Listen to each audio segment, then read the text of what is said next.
The man who slaughtered Arhan's family was no ordinary enemy. Carlos was a swordmaster, a monster standing far above human limits, and no matter how hard Arhan trained, revenge still felt impossible. But just when all hope seemed lost, the portrait of his legendary ancestor, Liam Caravan, suddenly came to life. The founder of the Caravan family had been watching him in silence, waiting for the day Arhan's hatred became strong enough to carry the weight of revenge. And now, that day had finally come. Liam revealed a secret hidden in the Caravan bloodline, a power that sounded completely insane. By devouring a sword, Arhan could absorb the memories and techniques of its former owner. It was the reason the Caravan family had produced swordmasters for generations. There was only one problem. To begin walking that path, Arhan had to do the impossible. He had to heat Liam's sword, bite into the burning steel, and swallow it piece by piece. With his parents' bloody faces burned into his mind and Carlos's name fueling his rage, Arhan chose not to hesitate. He sank his teeth into the red-hot blade and tore off a piece like candy, forcing himself to swallow the burning metal. Despite the pain, Arhan continued to finish the rest, determined to have his revenge. To understand the story better, let's rewind a bit. Arhan grew up surrounded by stories that never quite matched the life he was living. His father spoke of the Caravan family as if they were legends, once powerful swordmasters whose names carried fear across kingdoms. But to Arhan, those tales felt hollow. Their home was falling apart, their influence long gone, and the village they ruled over struggled to survive. It was hard to believe in greatness when everything around him pointed to decline. But nonetheless, Arhan was chill with the people of the land. He even works alongside them on the farms, while also taking goods to the market to sell. It was a usual day for him to go to the market, and Arhan left happily, but by the time he came back, all he saw was a land filled with the blood of his people. Arhan is stunned by the gruesome scene unfolding in front of him. And suddenly, his butler appears behind him to console him, while revealing that a swordmaster attacked the village and only took 10 minutes to wipe out half the villagers, claiming that he was following orders. Arhan thought it was all over, but for some reason the swordmaster, Carlos, had spared his parents, and in that moment of warmth, embracing with his mother, Arhan knew that their troubles were not over yet. The swordmaster had given his parents and the survivors a month to vanish. With fear and no hope whatsoever, the survivors ran away from the village, leaving it desolate. Arhan's parents, however, chose to stay back because it is their responsibility as the leaders of the village. They try to get the butler to take Arhan away from the village, but he runs back halfway. Just like before, he only met a gore scene where his father's head is hanging on a pole, and his mother has been cut down. He tried to attack the swordsmaster with a crossbow, but he fell to his knees in fear, and the swordsmaster decided to spare him, but with a warning not to continue his bloodline because he would just appear to wipe them out again in the future. At that moment, Arhan lost everything, but swore vengeance upon his greatest nemesis, Carlos. Soon afterward, a year passed, and during this time, Arhan prepared for revenge against a swordmaster who was considered the pinnacle of strength. Arhan was left with questions because he had no idea why Carlos would kill his family or who was behind it all. Even though he has questions burning in his mind, he knows that one thing remains, and this is the fact that the lives of all those from the village who died in vain will never return. Just like he usually does, Arhan stands in front of the wall in his castle to stare at the sword and portrait that were said to belong to his ancestor, Liam Caravan. Suddenly, something strange happened as he stared at the portrait, and it began to emit a bright light with a voice emerging from it. When the light finally forms, it transforms into an old man who calls Arhan his descendant. Arhan could not believe his eyes because right in front of him was his ancestor, Liam Caravan. Arhan initially discards this because he believes that he is not seeing right, and he must have been suffering from a mental shock because of everything that has happened so far. However, it starts to become clear that the image in front of him is no hallucination. Liam speaks out, telling Arhan that he can feel the confusion in his heart because he is scared that he might have finally lost his mind. He also asks him if he is shocked that his ancestor, whom he believes is a myth, is standing right in front of him. Arhan then asks him if he is truly the founder of the family, the strongest swordsmaster in history. In addition, he wants to know why he decided to come at that moment if he is truly the great swordsmaster that they talk about. Arhan's anger and frustration take over as he screams at Liam, asking him why he chose that moment to finally appear. Liam calmly replies that he needed to be sure, revealing that revenge is an ordeal one must not even begin unless they are prepared to discard everything. Because of this, he has watched over Arhan for the past year and every single day. He realizes that, despite the fact that he possesses talent so trashy and hopeless that he himself can't deny it, he never lets go of his sword for a single day. Liam is blown away by his obsession and his will that refuses to fade away. Liam tells him that the reason he just appeared is that the hatred in Arhan's eyes has finally reached the depth that he wants. In addition, Liam confesses that his own patience has also reached the limit, and the murderous intent within him longs to tear apart the one who mercilessly killed his descendants. Liam mentions that there is one truth that cannot be denied, and this is the fact that only a swordmaster can kill a swordmaster. Liam is pretty sure that Arhan is aware of this, which is why he swung his blade to the point of insanity while swearing revenge. However, Liam lets Arhan know that no matter how much he trains, he will never catch up to Carlos. He explains that a swordmaster is a transcendent existence beyond the bounds of humanity. It is basically a realm so high that even those called geniuses cannot understand it. Even among these powerful swordmasters, Carlos still remains the top gem. Liam admits that even in his era there were only a handful with such skill, which means in the present age no one can touch him. He tells Arhan that as time passes, Carlos will grow even stronger. When Arhan hears all of these, his heart starts to tremble because he already had an idea that Carlos is way too powerful, but he never saw it in the light of being impossible to defeat him. Arhan groans in frustration because he can't believe that the man who took everything from him would become a hero, while he sits on the sidelines to watch helplessly, just like before. Just then, Liam tells him that things have changed because he is now there to help Arhan so that he might become greater than Carlos. Liam tells Arhan that he wants him to pass his judgment on the trash, Carlos, who killed his descendants like sheep. Liam lets Arhan know that there is only one way forward, and this is a path that only caravans walk. He tells Arhan that the way forward is for him to consume his sword, which is hanging on the wall. Arhan is ultimately confused when he hears this, and he stares at the man as if he were a madman. Liam then leads Arhan to the forge, where he explains to him that the caravan family carries a mixture of dwarven blood in them. Arhan places Liam's sword in the furnace while Liam continues to explain everything. He mentions that the blood composition comes from him because he is a dwarf hybrid. Even though the dwarven blood has traits that aren't visible, the blood carries special abilities that are passed down to descendants. He mentions that these abilities are tied to the blades, revealing that by consuming a sword, one can absorb the memories and techniques of its wielder as one's own. This is basically the power that has allowed the caravan family to produce swordmasters every generation, thus raising such a prestigious and great family. Arhan is surprised to hear this, since he has always known that dwarves are friends with metal and fire, but he never knew that they had such a strange ability. Even though the story sounds absurd and confusing, Arhan knows that the truth can only be proven by results. Arhan then looks into Liam's eyes with great determination, telling him to show him how to consume a sword because there is no hesitation whatsoever. Liam then tells him that the method is simple, and he is expected to heat the blade until it is hot enough to slightly soften. Once this is done, he is expected to bite and swallow it. Without hesitation, Arhan goes through with this, while wondering if he has gone mad or even bewitched. However, he doesn't really care about all these because if there is even the slightest chance that he is going to succeed, he is ready to take it. Arhan ultimately claps his jaw on the hot sword, and he tears off a portion of it like candy. A burning sensation runs through his body as he swallows it, and he screams in pain as if he has been set on fire. He loses mobility as he drops the sword in his hand while grabbing his throat in pain. He falls to the ground, but he refuses to pass out while thinking about the horrible things he went through. His parents' face lying in a pool of blood serves as a motivation for him, and even Carlos was the one at the center of his hatred. With this, Arhan picks up the sword and continues chewing on it with the drive to succeed no matter what, because he has to kill Carlos. After he is done swallowing the hot metal, he passes out. But when he wakes up, he is actually surprised that he didn't die. In fact, there was no scratch whatsoever, and he would have even believed that it was a dream if not for the sword hilt that was sitting in front of him. Just then he hears Liam's voice commending him, telling him that his willpower is pretty impressive compared to his weak body. He lets him know that many of his ancestors couldn't even handle the burning pain, which is why they usually give up. Since he is seeing him in 4K now, Liam knows Arhan will definitely believe the stories his father has been telling him and not count it as a mere myth.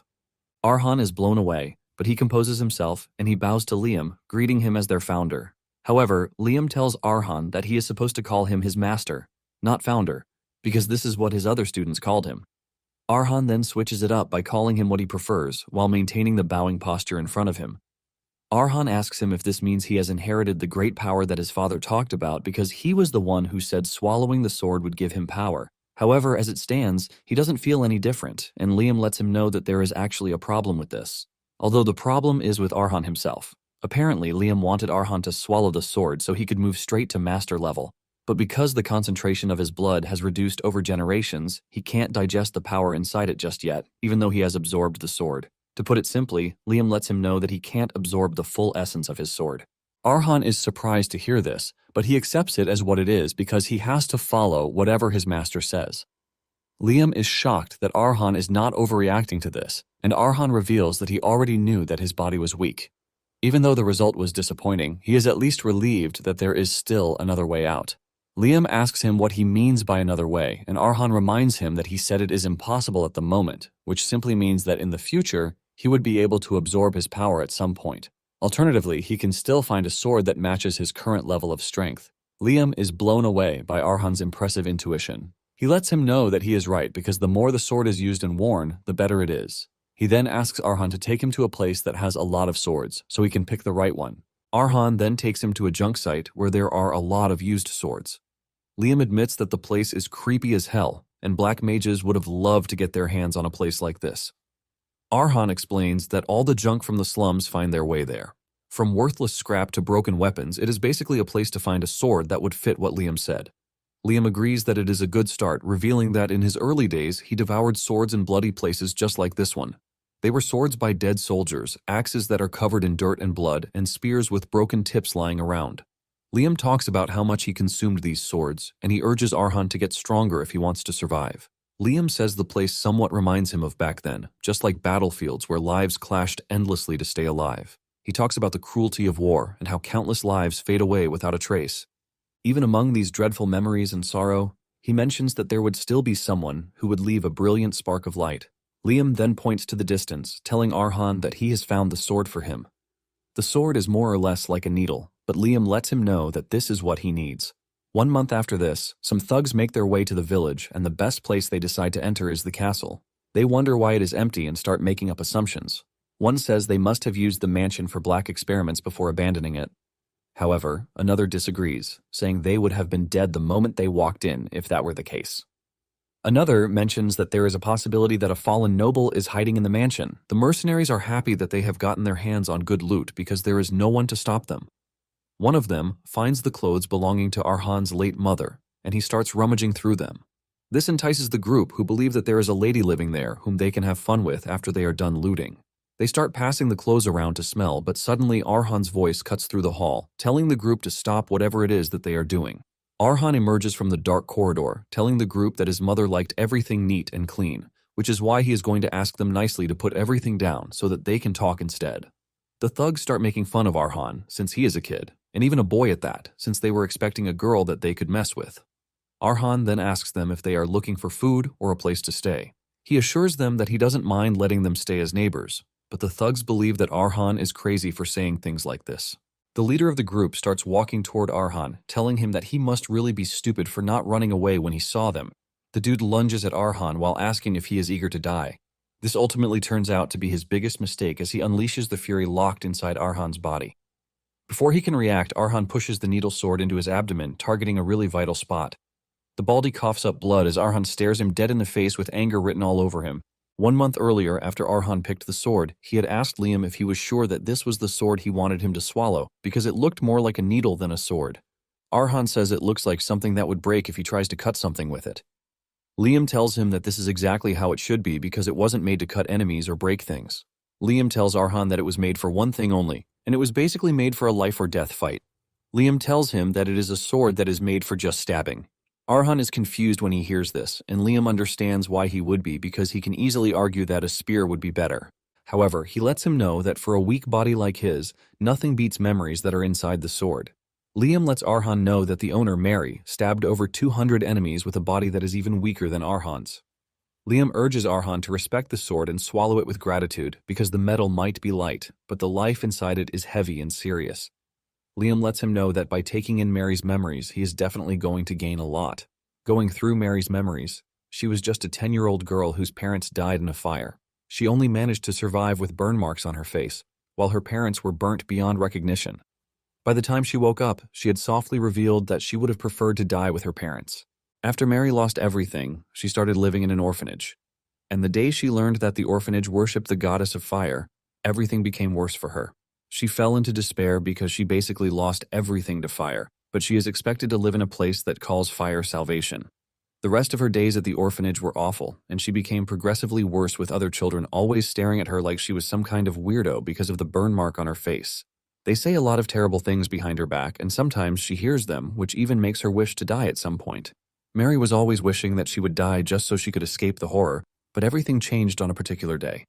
She ran into a swordsman, Hegel, who was practicing his swordsmanship in the woods. Even though his swordsmanship was rough and clumsy, it was good enough to make her forget her pain even for a second. Hegel was an old swordsman and former wandering knight who had worked at the orphanage for years. On a normal day, Mary wouldn't have had the strength to talk to the old man, but she pushed aside her usual self and walked up to the man, asking him if she could become like him. She tells Hegel that she really wants to learn, and this becomes her first step toward wanting to live. Hegel takes a minute before answering, telling Mary that what she is seeing cannot help her in life because she is a girl. He tells Mary that weapons like the one in his hand only hurt the person holding them. He tries to discourage her, but she refuses, telling Hegel that she can learn it so that no fire in the world can scare her again. Hegel concedes, and he takes her to a room where there are swords sitting in a jar. He asks her to pick one of the swords, and if she can swing it, he is going to teach her. Mary asks if it is compulsory for her to swing it, but Hegel doesn't understand her question until she finally points to the needle sword. She tells Hegel that she doesn't mind as long as she can fight back. She stretches the sword toward Hegel, and the way she points it at his neck tells him that there is something sinister about Mary. Now in the present day, Arhan stabs the baldy, and he crashes to the ground, sending a wave of fear into his comrades. They don't want to believe their eyes, but Arhan tells them that negotiations are now over. It turns out that for the past month, everything Liam has been teaching Arhan wasn't even about swordsmanship. It was basically how to train his body so he wouldn't get tired even after running for hours. Basically, he didn't even teach him any sword skills, leaving Liam surprised at how Arhan was able to precisely stab the baldy. This then tells Liam that Arhan is absorbing the sword really well, and this signals his first step as a caravan. It turns out that Arhan stabbed the tout in a place where one can only reach if the sword is accurately slipped in between the ribs, which is none other than the lungs. Arhan knows that he is a complete novice when it comes to swords and everything related to them, so there is no way he could have performed such a precise thrust. However, it turns out that he was able to do this thanks to the owner of the sword, Mary. Going back into Mary's memories, it turns out that from the very first day she picked the needle sword, Hegel started teaching her. He taught her how to stand, how to properly hold a sword, how to fight, and how to survive. Hegel's beautiful swordplay was able to provide strength for Mary, and she truly loved the old man's swordsmanship. A few years after this, Hegel is seen lying on his deathbed, and he tells Mary that on the day she finally leaves the orphanage, she should make sure to go into the world. As he dies, he tells Mary that this is his final lesson to her, and he expresses his joy that he spent the end of the journey with her. Mary was left in tears as she watched her benefactor slowly lose to death, and his last words were to thank Mary for everything. After that, Mary followed Hegel's final words, and she left the orphanage to step into the world. In no time, Mary had made a name for herself in the mercenary world.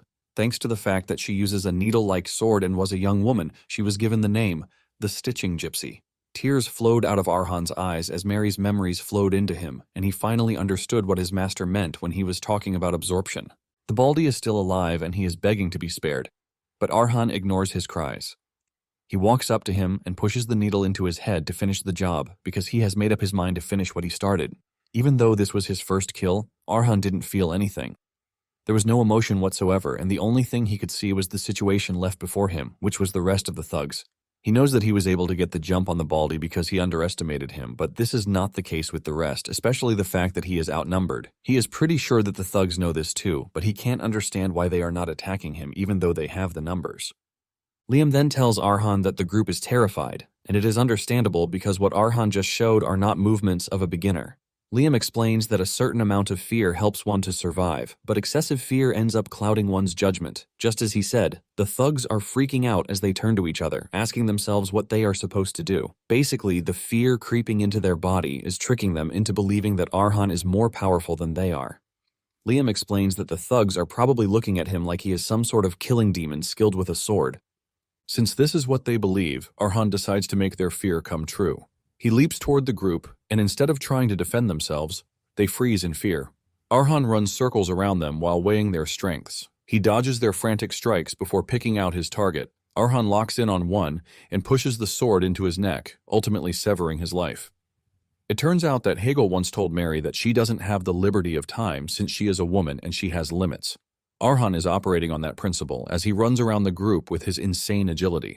Since he is the weak one in the situation, Arhan knows that he has just 2 strikes at most to take down his enemy before he is exposed. The moment Arhan picks out his target, he goes for a vital spot and pushes the sword into them.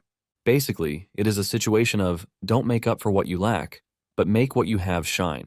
Mary's strength was her innate flexibility because her body is built like that of a dancer, and she uses this to her advantage. She is able to attack the enemy from any angle while maintaining even the weirdest posture. Using all of these, she takes down her enemies in just one strike, by going for vital spots like the head or the neck. Arhan is doing the same, and he has used this to take out the entire group except for one more. The last dude starts crying like a baby with mucus coming out of his nose as he pictures himself in hell. The dude doesn't see a human, but a killing demon straight from the depths of hell. After wiping out the team, Arhan digs a grave to bury them. While he was busy burying them, Liam asked him if he had finally put aside his doubts. He lets him know that if he possesses the stamina to swing a sword the entire day without losing his breath, he can hold his own against 4 untrained thugs. Liam tells Arhan that he is already growing stronger amid life and death battles. Arhan realizes that everything his master said is actually true because, from his body becoming flexible like a dancer, as if he is reacting to the memories within the sword, to the memories of Mary, all became vivid as the fight began. With this, Arhan could finally see how Mary was able to fight against her adversaries.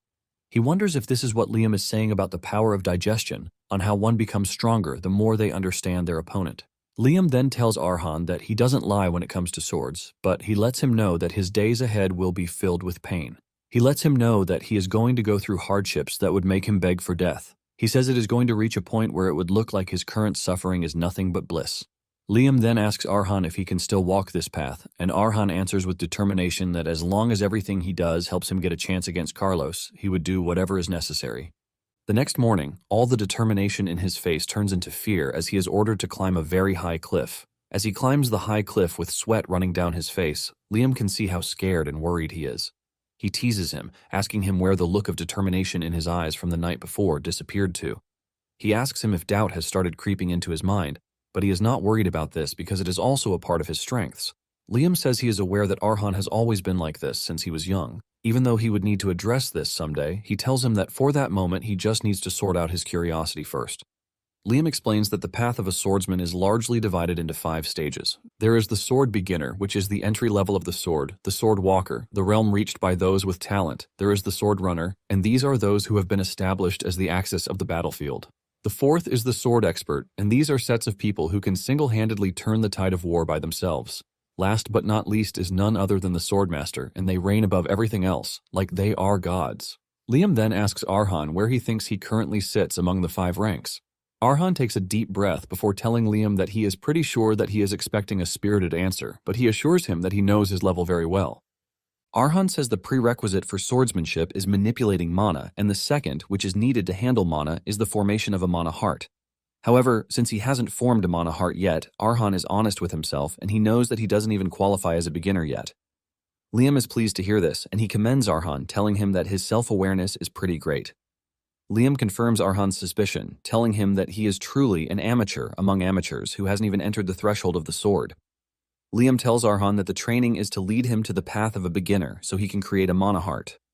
Arhan is shocked to hear this, and he asks the man if all he is doing at the moment is to create a freaking mana heart. Arhan cannot believe that he is currently going through a life and death situation because of a mana heart. Arhan then tells Liam that he might not be aware because things are different in his era, but he explains to him that in the current era, one can create a mana heart by drinking an alchemist's potion. It can also be created by having a Walker-class knight infuse mana to open one's senses. Basically, it is really easy to form a mana heart because ladies who learned swordsmanship for self-defense can even do this. Arhan then asks Liam why he would leave such an easy path just to make sure he is going through a method that can send him to his parents. Liam then tells Arhan that it is not actually bad to follow worldly methods to form a mana heart, but he lets him know that the power of Gunson steel is what resides in their blood. Liam tells Arhan that to unleash the full potential of this power, a sturdy vessel is required, which is why it is impossible with the heart of an ordinary person. He mentions that one can only reach the realms of humans with a trash mana heart, but if Arhan is serious about reaching the path of a swordmaster, there is only one thing he must possess. Liam tells him that what he needs is a heart of steel that is strong enough to clash with the world and not sustain a single scratch. Liam then tells him that there is only one way to form this heart of steel, and this is for him to drive himself endlessly to the brink of death, so that his body craves a mana heart of its own. Liam admits that only a few of his disciples were able to complete this training because it is an agonizing and horrific process. However, he lets him know that those who endured all the training to the end became swordmasters. Liam then asks him if he is now motivated by what he just told him. Arhan replies that he is more than motivated as he continues pushing himself to the top of the cliff. Liam assures him that the mana heart he is going to acquire will be different, and this is enough motivation for Arhan to continue pushing through. Meanwhile, in the East Village of Campbell, they have started hearing rumors about Caravan Village. It is now considered a spooky village that contains no single soul because everyone suddenly vanished a year ago. The rumor that has started developing is that there is something in the village that is considered to be highly dangerous. One dude mentions that no thug has gone to the village and come back alive. A lot of stories and assumptions surround the village, and the conclusion that they have come to is that one shouldn't enter the village unless they want to die. Sitting in the inn is a weird knight, and he hears everything the people are discussing concerning the village. The knight is interested in the village, which is now said to be a home of death. He takes his handkerchief to wipe his mouth, and the handkerchief is stained with blood, revealing that he is battling his own internal problems. The knight concludes that this home of death is the perfect place for him. On the other hand, Arhan continued climbing the cliffside with his left arm only after the motivation he received from Liam. There was no rest day for him, even on days when he had to deal with thugs who had entered the village. Arhan continued doing this every single day without missing anything just to give it his absolute all. With this, a month passed by, but even with the gruesome training that he went through just from climbing the cliffside, he still wasn't able to form a mana heart. However, Arhan could see that there was something different about him. While fighting, Arhan notices that one of the changes is that his senses have become insanely sharp. From his 5 senses down to his judgment and concentration during fights, Arhan has gotten insanely better. Whenever he holds the needle and he fully locks in, it is always as if it is Mary herself who is doing the fighting. Arhan would move around enemies as if they were frozen in time, and he was the only one operational at the time. Arhan easily turns the bodies of his enemies into holes that leak blood. It turns out that the reason for this crazy change is that Arhan can now feel mana. While meditating in the forest, Arhan is proud of himself because he is able to achieve all of these without forming a mana heart or reaching sword beginner just yet. Arhan knows that this is only possible thanks to the power of the needle. Arhan then asks his master what sort of power he is expected to possess once he reaches the next stage. Liam scoffs, telling Arhan that he still has a long way to go, so he shouldn't think he has gotten better. However, he lets him know that he is going to grant him the answer to his question.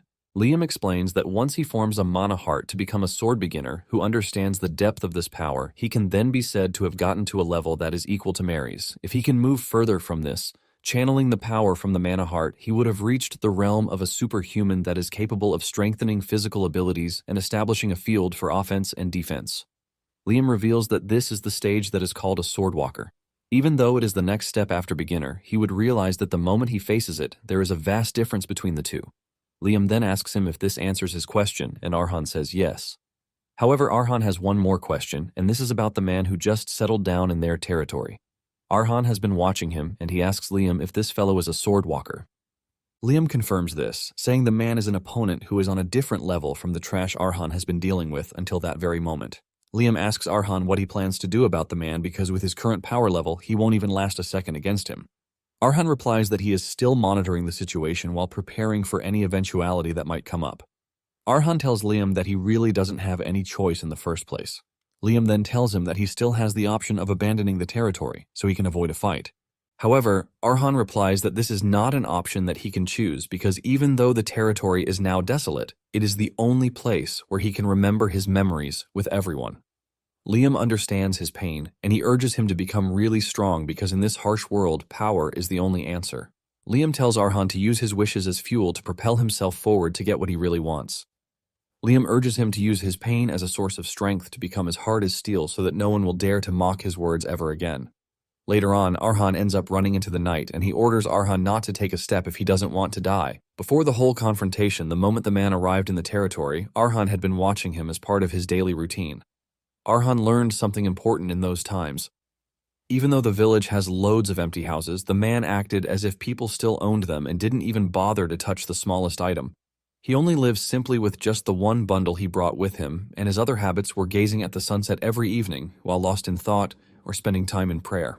In the end, Arhan concluded that the man was a knight, and Liam agrees with him, saying he is a swordsman who is skilled enough to reach the walker level. However, he is surprised that he still follows rules and manners strictly even when there is no one around to watch him. Liam reveals that this kind of stubborn person is really rare outside of knights. Arhan then mentions that since he is a knight, this means he might be a good person, since knights are supposed to protect their honor while seeking justice.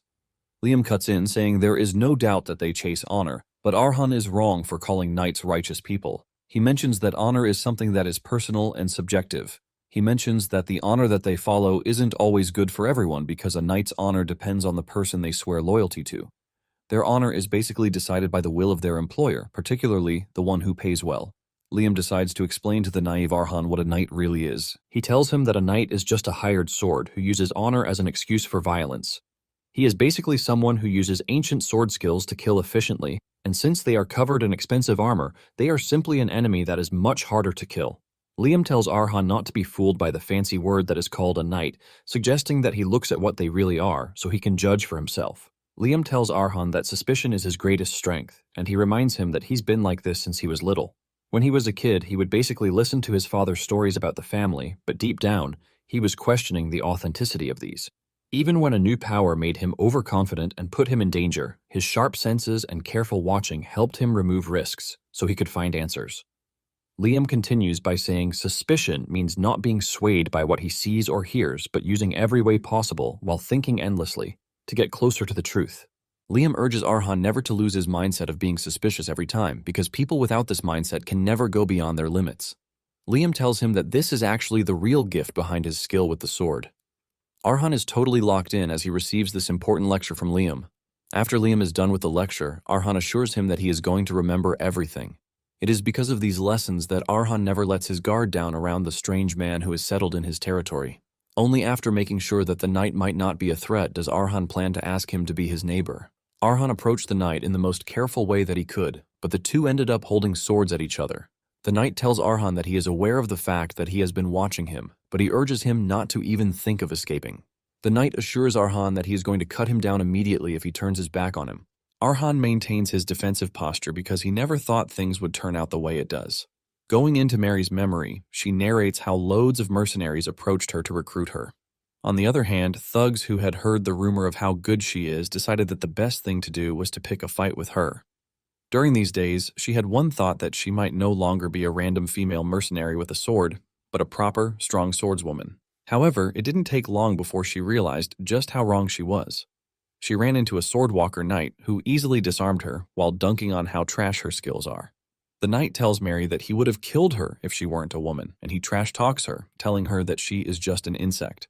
Basically, it is their rule in the Red Hawk Knight Order not to touch women or children, and this was Mary's saving grace back then. It was this very day that Mary felt a huge, unbreakable wall between her and the knights. It was later that she found out that the level the knight had reached was called Swordwalker. As Arhan stands in front of the knight, he starts to understand something important. The Mary who lost to a swordwalker back then was much stronger than his current level, which shows how much of a disadvantage he is at. As the knight approaches slowly, Arhan realizes that he is being overwhelmed by a fear of death that was far more superior to when he was even climbing the cliffside with only one arm. His heart starts beating fast like crazy, and with this, he sees the clear superhuman level beyond the walker stage. This is a level where mana spreads outside the body like veins, while adding willpower to attacks and defense. This is what is simply known as the Swordwalker's path. The knight then asks Arhan why he has been watching him, because from what he has noticed so far, Arhan has been the one attacking the thugs who visited the territory. The knight tells Arhan that he must provide a good reason, or else he would have to treat him like an enemy. The knight yells at Arhan to answer him, and Arhan replies that he was only trying to figure out if the knight is an intruder or a guest. Arhan tells him that this is his explanation, but the knight demands more, saying he doesn't fully understand yet. Arhan then explains that he was born and raised in the territory, but 1 year ago, while he was away for a short time, a dark sorcerer attacked, killing the residents, ultimately leaving the village in ruins. After this, thugs kept coming in, and he was forced to handle them by himself. Deep down, Arhan knows that there is no need to tell the dude everything, which is why he is withholding some of the information from him. Arhan then continues by saying he has noticed that the knight looks far stronger than those he has fought, and he knew that he could die if he had approached too soon, which is why he decided to watch to know if he is a friend or foe. Arhan says if he is friendly, he would ask him to be a resident in the village, but if it is the other way around, he would find whatever way he can to protect his territory. The knight is surprised that Arhan was prepared to fight, even though he knows how much of a disadvantage he has. Arhan then replies that the land holds all the memories that he has, which is why it is too precious to run away from. When the knight hears all of these, he realizes just how much Arhan has suffered. The knight takes a deep breath, telling Arhan that it is time for him to tell his own story because for them to become neighbors, they should definitely know each other's stories. The knight then urges Arhan to lower his guard and put down his sword so he can sheath his own sword before sharing his story. On the other hand, Liam reminds Arhan that there is only one way to build a mana of steel, and this is for him to keep pushing himself to the brink of death, forcing his body to create a mana heart of his own. Liam then asks Arhan if he is feeling motivated about the whole situation, and when Arhan finally replies to the knight's offer, he tells him that he can't lower his sword. Arhan tells the knight that he doesn't fully trust him yet, and he actually needs the sword for some level of protection. The knight is shocked to hear this, and he reminds Arhan that he would have taken him out of the equation if he really wanted to. The knight tells Arhan that he can't sheathe his sword first because he goes against a knight's honor, so he has to protect his honor. Arhan assures him that he understands where he is coming from, but lets him know that he can't back down. Arhan swore never to bow to fear and to never give up without actually trying to fight. The knight is shocked to hear these words from Arhan, who looks so weak that he can even be mistaken for a girl. However, he can see the signs that Arhan has endured harsh training, and while his frame is small, his balance remains impeccable. Even though Arhan hasn't learned the sword properly, the knight realizes that he is using an unorthodox form of pouring all of his strength into the first strike. The knight analyzes everything and realizes that Arhan is just a boy who poses no threat to him whatsoever. Just then, the knight notices that Arhan has a cold gaze on him, and with how things have been, the knight knows that a clumsy reply won't do justice. The knight takes in a deep breath before leaping towards Arhan, aiming to disarm him by striking his wrist, so he can avoid injuring him. Just as he is about to strike Arhan, Arhan locks in completely, and the next thing the knight notices is that his sword has bounced off. The knight is left stunned when this happens because Arhan isn't even a beginner yet. Arhan leaps backward after deflecting the attack, and the knight notices something strange about him. He realizes that the surrounding mana is moving without rhythm, just like waves. It turns out that in that split second, when he was about to attack him, Arhan was able to form the diverse mana heart. Even with a mana heart, the knight knows that it is impossible for him to have deflected his sword, but he somehow did it. He wonders if it is because of the mana heart that he harbors. The knight knows that usual mana hearts tend to be soft and flexible, but the mana heart in Arhan's chest is sturdy and firm, just like steel. At this point, the knight can see that Arhan has the strike of a lifetime in him. On the other hand, Arhan knows that blocking the sword's attack wasn't his skill, but something of mere luck. Arhan could later sense that from the beginning, the knight had no intention of hurting him because he aimed for the wrist to avoid the vitals. In addition to this, the power imbued in the sword was just a bit. This is basically why it was easy for him to have predicted the trajectory to be able to stab the tip of the needle into the gap that blocked the strike. Even though it was a miracle, he paid the price because the shockwave from it hit him like a carriage, crushing him. He was thrown into intense agony as if all of his bones were being crushed. With this, Arhan confirms that the difference in power is no joke. However, Arhan is glad that the thing he wished for so much, which is the mana heart, has manifested. Nonetheless, he is still a beginner, so his thrust won't be able to reach the knight. Since it has come to this, Arhan figures out that there is only one way out, and this is creating a mana path of his own by using Mary's memories as a stepping stone. In the past, Mary collapsed in tears after she ran into the unbreakable wall, which is the walker. She faced a limit that could not be crossed head-on, and his body trembled in fear. At that moment, the first thing that came to her mind was Hegel's voice. She remembers Hegel saying that the majority of swordsmen consider a wall a limit that they cannot cross when they face it. But this is just an excuse for those who chose to settle because they lacked the courage to break down the wall. Hegel mentions that walls are originally there to be crossed because they are nothing more than a stepping stone to climb higher. Hegel had told her never to turn away, but to stand tall and face it squarely. After facing her fears, Mary had returned to face the walker again with the acceptance that she is going to get cut really badly. But if she refuses to give up and just crashes against the wall, her sword would definitely cross over this wall. Following Hegel's advice and suffering many painful circumstances, she was able to cross this wall. Basically, it is all about believing in oneself. The wall is something everyone who wields a sword would encounter, starting from the intimidation slowly seeping deep beneath the skin, to the hopelessness that feels like it is going to crush the challenger.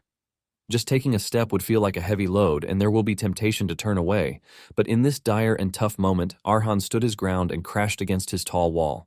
Arhan knows that he is at risk, but this is exactly why he needs the life-or-death situation trial. Arhan is ready to push through, even if it is just a slight bit of hope that he has. Arhan takes a deep breath as he tries to analyze the knight in front of him. He wants to know which muscles he is putting strength into, how he catches his breath, and what trajectory he intends to follow. Arhan prepares to gather every clue necessary to create a single-strand path. Liam sees what Arhan is doing, and he is totally impressed by how much Arhan is pushing himself. Apparently, it is the way of the Caravan family not to fear even in times of impossibility. They are required to face the trial head-on while showcasing the will of the Caravan family. Arhan continues to put everything in place, and the moment he figures out that he is ready, he dashes toward the knight. Back then, Mary admits that she was afraid of fire and the fact that the tragedy that took everything from her was just the beginning. There were even days that she couldn't even face the mirror, and there were days when breathing was a burden. This was how she found out that she was not supposed to be afraid of fire, but her own weakness, which only made her run away. Because of this, Mary swore that she would break through the wall of fire that took away everything, including her future. With a determined heart, Mary pushed forward and conquered her fear of fire and of the world. She knows that if she crumbles, there is no win for her. And this is the mantle that Arhan is operating on. He puts everything into his attack, giving the knight a tough time. The knight is forced to put enough strength behind his sword so he can block the attack. Arhan's sword flies out of his hand with the base shattering just as it had happened to Mary. Mary's soul stands in front of the sunset as she takes in a breath of fresh air while thinking of Hegel's words. Mary stares into the sky, telling Hegel that the world was full of monsters stronger than she is, and there were many high walls that could not be crossed just because one has the will to do so. However, she could proudly say that until the very end of her life, she never turned back from any wall that blocked her path. With a solemn and emotional declaration, she hopes that there is an afterlife so that she can also tell Hegel her story. In the end, her soul ends up getting into contact with Hegel's, and she runs into his arms like a baby while revealing that she is no longer afraid of the fire. Tears run down her face as she tucks herself into Hegel's arms, and the needle burns off, ultimately signaling the end of her story. In turn, this also signals the complete assimilation of the needle into Arhan's system. Soon afterward, Arhan wakes up with the realization that he actually passed out. He notices that there is a robe used to cover him, which obviously belongs to the knight. This is when it fully dawns on him that he wasn't able to achieve his goal. Liam quickly comes in, telling him not to be heartbroken because he engaged in a struggle that brought no shame to the family's name. In fact, he was able to gain something alongside the painful defeat that he suffered, which is the complete assimilation of the needle. Arhan understands what the old man is saying because he can now feel that his muscles have become more flexible than before, and his senses have sharpened like those of a wild beast. Basically, he has climbed up the cliff like a veteran mercenary who has lived a lifetime on the brink of death. Arhan finally understands why his master chose the sword, and this is because he wanted to show him not just power and technique, but Mary's entire life. Liam wanted to show Arhan the strong will that never gives up, even in the face of a massive trial. Arhan smiles because Liam could have just told him this from the very start. Just then, the knight shows up in the distance, expressing his relief that Arhan has woken up. He mentions that he just left to get drinking water, but the moment Arhan spots him, he immediately gets defensive. He grabs his sword and moves into a striking pose, but the knight understands why he is acting so defensively. The knight tells him that they would have to clear the misunderstanding between them, and even Liam tells Arhan that he has no need to act so warily because the knight has no intention of killing him. However, it is normal to be suspicious, and Liam understands this. The knight tells Arhan that he understands he has been through some tough times, so it is normal for him not to lower his guard, but he asks him if he would be willing to lower his guard so he can hear his story. The knight starts taking off his shirt to show Arhan why he came to the territory and why he can't be a threat to Arhan. After taking off his shirt, he introduces himself as Patel, who is a retired knight and a wanderer with nowhere to go. It turns out that he is suffering from a terminal disease, and death is on his door already. He mentions that high priests who have trained in medicine their whole lives have assured him that he has 1 month left at best. Basically, Patel is just a sick man waiting to die. With this secret out in the wind, Patel asks Arhan if he would finally listen to his story.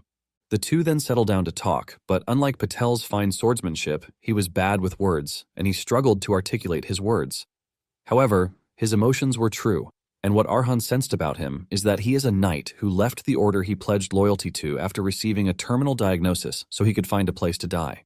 Petal mentions that he left the order because he didn't want to become a burden as his life slowly vanished from him. He mentions that he wants to spend his last moments quietly with his own time. After hearing everything he has to say, Liam tells Arhan that he doesn't sense any lies in what Petal has said, because even as he is speaking, his heart is being devoured by the disease. He reveals that the moment the disease encroaches upon his mana heart to reach his heart, he is going to finally die. Petal then asks Arhan what he thinks about him becoming his neighbor. Arhan takes a minute to answer, and he tells Patel that he is pretty sure it was difficult for him to have shared his story, and because of this, he is grateful that he did. Arhan introduces himself and reveals that he is the last descendant of the land after he lost everything. Arhan shakes hands with him to welcome him, and Petal accepts the hospitality while thanking Arhan for the honor. Since Arhan has finally gotten his mana heart, he believes that it is time to take the next step, and Liam tells him that there is one place he needs to go. Some days later, Arhan travels away from the territory. While sitting in the carriage, he tells Liam that he was actually expecting him to teach him swordsmanship directly, since he now has his own mana heart. However, Liam had to drag him out to nowhere, and it is thanks to Patel that he could leave the territory because he would definitely take care of any invited guests. Arhan then asks Liam if there is any reason for him to have come all that way, and Liam tells Arhan that he seriously needs to escape his commoner mindset. Liam tells him that their family is different from anyone else in the world, which shows how special they are. Liam tells him that as long as the blood of steel flows in his body, rather than sword training embedded in the gaps of his growth, the assimilation of a new sword is the priority. Liam reveals that the destination they are heading to is the perfect place to seek out because it is a place that is not bound by status or origin. It is a place where only those who crave flesh gather, and it is a stage for life and death duels. This place is none other than the arena, which is teeming with adrenaline and blood. They soon arrive at Firma, the Steel City, which is one of the cities that represent the Seven Kingdoms, where metalworking is advanced, and it is no exaggeration that almost every weapon in the Iron Kingdom is made there. It is basically the Holy Land of Swords, but before that, the real reason Firma became so great was something else, and it was because of the arena. Upon arriving at the arena, Liam is hit with a wave of nostalgia because he can remember just how exciting it was to be there. Liam mentions that a lot of crazy fights happened in the arena, ranging from beasts versus beasts to find the strongest one, human against monster, which were classified as savage matches and even fights between different races to decide who is superior. All these matches were intense, but the wildest one was the deathmatch struggle. There are fighters full of different styles and skills rolling on dirt, fighting like animals, and the winner takes the loser's life while grabbing everything they own as a prize. It is a total mad slaughter from the crowd who are drunk on the smell of blood, happily throwing gold coins, making bets, while screaming like crazy. It is basically the mad city that is built on piles of spilled blood. After hearing all of these, Arhan admits that there is no better place to get stronger, and he can see just how excited Liam is about the whole thing. Arhan believes that he is going to get battle experience while becoming stronger from eating the swords of those he defeats in battle. However, Liam lets him know that he is getting everything wrong, because if it were that easy, he would have made Arhan eat every weapon in the junk pile back then. Liam tells him that he cannot just start eating swords randomly, because if he does this, the mixed memories of these swords will consume him instead, and he will ultimately lose who he is. Liam tells him that he has to control the sword, and not let the sword control him. Liam lets him know that he is only allowed to eat the swords he chooses for him until he is able to open his own eyes. Liam then suggests that they head into the arena itself. They are required to register, and 3 hours later, the attendant finally tells Arhan that he has to go to the registration counter to get his medal issued because he can't fight without it. Arhan is confused when he hears this because the medal is not something he is aware of, and even Liam has no idea what it is. Liam tells Arhan that there was nothing like this back in his day. The green-haired attendant lady shows Arhan what a medal looks like, and she urges him to get one before coming back to the line. It turns out that medals are a special rank mark that exists only in the arena. They are decided by one's known fame, status, fight record, and so on. The color of the medal shows just how strong one is, and it is ranked from strongest to lowest. There is the black medal, the white medal, the platinum medal, the gold medal, and the silver medal. Since he is just a rookie, the one he can get his hands on is the bronze color, which is total crap. Arhan cannot believe that things have changed compared to what his master said. Hours earlier, Liam was boasting about how a rookie can enter the arena to fight 100 people. Basically, there was no discrimination because once one arrives at the arena, they are immediately thrown onto the stage. However, there are weight classes now, which is totally trash to Liam because it is all built on money. Arhan says even if the kingdom prides itself on strength and they keep doing deadly fights for hundreds of years, no fighters would be left, and the betting people would get bored when strong and weak keep switching wins. Basically, strong fights should be between strong people and weak people against weak, which is way more fun. Arhan lets Liam know that the era has changed, and because of this, the arena became a famous place that people travel far to see. This is basically why Firma grew so big, and it is more or less a smart change. Arhan mentions that in this era, it is not compulsory to kill the loser, but the loser still gets hurt badly. However, Liam is not up for the trash changes, and he just tells Arhan to keep the information to himself because the more he hears, the angrier he gets. Although he believes that this might be a stroke of luck for Arhan, he tells him that it is going to be a great experience for him to fight someone on his level because this would always teach him something new. However, until then, Liam suggests that they look around the weapon shops because the quality will be way better than the small shops near Caravan. Since Arhan's sword breaks too easily, Liam believes that it is not a bad idea to get some extra ones as backup. Suddenly, they walk past a trophy wall that houses weapons instead of medals. Arhan and Liam are left in total shock by this. Arhan is in the middle of his admiration when a man, Tom, shows up on the scene. Tom could clearly see that it was Arhan's first time seeing the Hall of Honor, and the dude introduced himself as the caretaker. Tom tells Arhan that he is willing to explain the Hall of Honor to him, and Arhan bows his head to the man, telling him that he would very much like it. Tom mentions that the weapons on the wall belong to fighters who did amazing things in the arena long ago. The weapons are all old and broken, and since they can't be used again, they are kept on the Wall of Honor to remember the fighting spirit of their wielders. Arhan is completely overwhelmed by this, and Tom tells him that he is free to ask him any question that is burning on his mind. Tom excitedly mentions that it is his pride as the caretaker of the place. Liam immediately tells Arhan to ask Tom if there is a way to take the swords that are displayed on the wall, because he has found the next sword he needs to consume. Tom lets him know that there is, and it is for fighters who prove themselves. These fighters earn the right to take one weapon that matches their medal, so every time their medal rank goes up one level, they get one more weapon. Tom lets him know that the weapon he is staring at so intently can be his once he reaches the silver rank. After this, Arhan heads to the arena, and as they pass through the corridor to the arena entrance, Liam tells Arhan that the hall is basically a treasure room. Liam says to others, it might look like old useless junk, but to Arhan, the swords are pure gold. Liam is excited because Arhan now has a lot of reasons to come to the arena, even if it is just for training because he has to get his hands on some good swords through ranking up. Liam says he would have just preferred to steal all of the swords, but this is pretty impossible because Tom is not an ordinary fellow. Arhan doesn't understand this because Tom looks like a nice old man, and Liam understands why Arhan couldn't see what he saw because there is a huge difference between them that he couldn't feel. Liam explains that Tom can turn his mana into armor and make perfect defense even though it is half finished. Basically, the nice-looking Tom is a sword expert. Arhan is shocked when he hears this because the sword expert rank is just before the Swordmaster rank. Arhan asks Liam why someone as strong as Tom would prefer to be a caretaker. Liam tells him not to be surprised because almost everyone who reaches that kind of level has something weird going on for them. Liam concludes that they are going to rob the hall later, and Arhan believes he still has intentions to rob the Wall of Honor even though he knows the risk. In fact, Arhan has no idea when he agreed to this. Liam then continues by saying a lot might have changed in the arena, but there are some things that never change. Things like hiding one's face so they can leave their rank, fame, and name outside just to challenge like a regular fighter are the old traditions of the arena. Arhan says it is a pretty good tradition because since it is only fighter against fighter and no background, he is free to fight without holding back either. Just as he is about to enter the arena, the referee stops him, telling him that he has to provide a nickname before he can enter the arena. Arhan is confused by this, and Liam mentions that no one who enters the arena uses their real name because things like titles and status from outside would only get in the way when one stands as a fighter.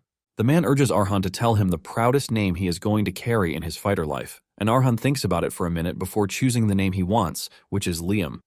The man is surprised to hear this since he has never heard of it before, and he asks Arhan if it is some sort of main character from a night story. Nonetheless, he can only hope that victory follows him for his first fight. Since bronze is the weakest in the arena, fights among bronze fighters only interest small-time gamblers. No one really cares about bronze fighters because they are nothing more than cheap entertainment, which is why the crowd doesn't cheer for the fighters but would rather throw nasty boos and insults at them. Arhan had barely stepped into the arena when those who were present started talking down on him. They call him a skinny loser who is about to lose his head.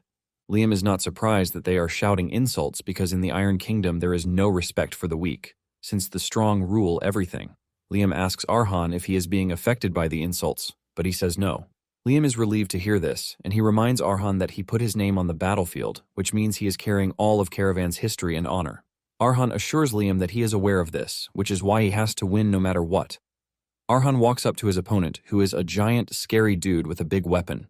The referee welcomes the spectators to the match between two rookies, who are there to show them what it is to be a weakling. The referee introduces Arhan as Liam to the crowd, while mentioning that he is a complete newbie. On the other hand, his opponent, Tamir, is a fighter who has been killing all of the fighters he has faced since his debut. The referee continues by saying the fight is dedicated to the goddess, Lepre. The referee has not even finished his introductions when Tamir starts to trash-talk Arhan, telling him that he has a stupid nickname, which sounds forgettable and weak. Tamir boasts that he won't have to use his weapon on Arhan because it is just going to be a waste of time. Tamir then makes Arhan an offer, telling him to take off the dumb mask that he is wearing and also drop his sword so he can dance when he claps his hands. Tamir tells Arhan that once he does this, he might at least leave his skinny neck attached to his body. Arhan remains mute as Tamir continues running his mouth.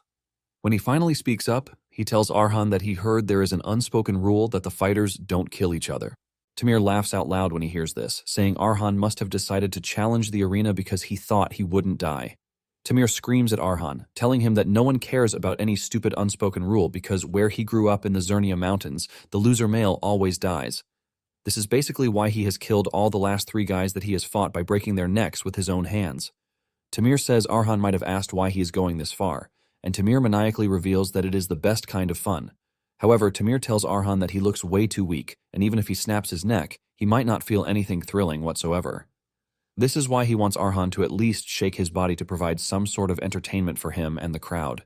The referee is blown away by the amount of trash talk that has already gone down between the two, and he says the match might actually be fun to watch. Once everything is ready, the referee starts the match. Tamir stands in his position nonchalantly, waiting for Arhan to attack him first. Just then, Arhan tells him that he has an offer for him. Arhan points the needle at Tamir, telling him to take back the insults he dumped on his family. He tells Tamir that if he does this, he might just let him die easily. Tamir takes this as the greatest joke in his life, and he laughs out loud. Even the crowd makes fun of Arhan, saying he is trying to act all scary, while asking him if he read that line from some cheap novel. The crowd joins Tamir in mocking his nickname because no one in their right mind would choose Liam as their nickname. Tamir teases Arhan, telling him that he has got the mood up and he can't hold back anymore. Tamir starts drooling because of the excitement he is already picturing in his head, but suddenly Arhan appears underneath him, pushing the needle into his hand, removing a couple of fingers while reminding him of the offer he made him. Tamir watches in shock as Arhan suggests that he apologize if he wants a quick and painless death. Arhan leaps backward to create some distance between them after cementing his stand. Tamir angrily slams his big weapon into the ground, forcing Arhan to jump further back so as not to get caught in the attack. With blood dripping from his hand thanks to the loss of his fingers, Tamir screams out in pain and anger. His voice is so loud that it catches the attention of everyone in the arena. Tamir tries to understand what just happened because moments earlier, Arhan was shaking like crazy, looking like a lame, weak child. This leaves him wondering how Arhan was able to reach him so fast. It suddenly dawns on Tamir that Arhan might have been pretending to be weak so he could lower his guard. Arhan knows what he is thinking, and he asks if he plans to call him a coward for this, while reminding him that he was the one who said the arena is not for kids to play around. Tamir groans in pain and frustration as he calls Arhan a piece of shit. He leaps toward Arhan in anger, threatening to tear him into pieces. Tamir frantically swings his sword at Arhan, but he dodges the attacks easily with his flexible body. Tamir starts getting worried because Arhan is easily dodging everything he is throwing at him by a paper's width. Fear starts creeping into his body as he wonders what sort of person he has run into. It is as if a giant serpent is overwhelming him in an enclosed space. Before Tamir knows it, Arhan goes after his lower section and pushes his sword into his leg. Tamir doesn't immediately feel the gravity of this, and he swings really hard at Arhan. However, Arhan dodges the strike just like before. Arhan leaps backward like a mantis while wearing a cold gaze. Just then, Tamir starts feeling everything all at once. His sword falls from his hand and he crashes to the ground in pain as he loses control over his leg.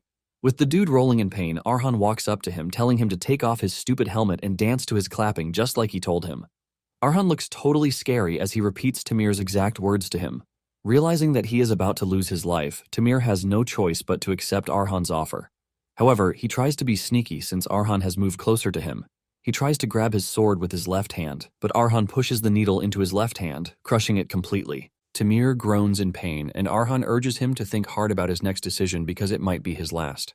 Immediately, Tamir realizes that Arhan would truly kill him if he is not careful. He succumbs, and he starts to apologize to Arhan, telling him that he is sorry for insulting his name. Tamir begs Arhan, urging him to let him live, and with this, Tamir concedes defeat. The initial boring arena immediately goes wild as everyone starts to celebrate the entertaining match that they just witnessed. Everyone in the arena agrees on one thing, and this is the fact that Arhan is quite strong because he is the best bronze fighter they have seen in recent times. Those who bet on Arhan are the happiest because they now have a fortune. They start praising Arhan as they add a prefix to his name, calling him Little Gladiator Liam. The whole arena goes up in excitement as the people hail Arhan. It turns out that Tom also watched the match, and he is glad that his suspicions about Arhan not being a normal person are right. Tom smiles because it is as if he has just made friends with a real promising fighter who could pull a loud roar on his first fight. At the same time, Tom is worried because too much attention in the arena can sometimes be poisonous. It turns out that there are some influential people who watched Arhan's match, and they are already plotting their move. Some days later, the green-haired attendant shows up, telling Arhan something shocking. She tells him that the arena likes him, and because of this, they are willing to offer him something very rare, which is the Silver Promotion Challenge. The lady then asks Liam if he is up for the challenge. It turns out that 2 days after his debut fight with Tamir, 3 matches happened during that space of time, and Arhan had won everything in a completely calm and efficient way. Arhan figures out that this offer is because they like how he fought in those matches. However, he doesn't think that they are giving him this offer because of pure kindness, and he is convinced that there is something else behind it all. The attendant tells him that the rules are simple, and it is just for him to fight a player that they choose. The best part of it all is that he doesn't have to try hard because he is expected to last just 3 minutes in the arena. Apparently, if he lasts 3 minutes after the fight starts, he automatically wins. The attendant tells him that this is a very rare offer that doesn't come that often. In addition, it is common knowledge that once he becomes silver rank, he is going to be able to fight stronger opponents than before. In addition to this, he is going to get a much higher pay from the fight, just for surviving a 3-minute battle. The attendant looks really sly as he asks Arhan what he plans to do with the offer, while reminding him that it is not an offer that comes every single day. Liam then tells Arhan that there is an old tradition in the arena that is called rookie crushing, which exists to crush smart, efficient rookies like him. It is a special arena event made just for the twisted pleasure of annoying spectators, who get off watching their prey's blades snap and their bodies wrecked. They basically use the promotion as a bait to lure in their prey, then throw them against someone way too strong for them just to humiliate them publicly. Liam tells Arhan that if he doesn't want to embarrass himself, it would be better if he refuses the offer, because a normal promotion chance will still come in the future. Liam asks Arhan what his answer is, and Arhan tells Liam that he should have known the most obvious answer, which is the fact that he is going to accept the challenge no matter who the opponent is. 2 days after he accepted the challenge, the arena sent him a letter revealing his opponent, who is nicknamed Black Bride.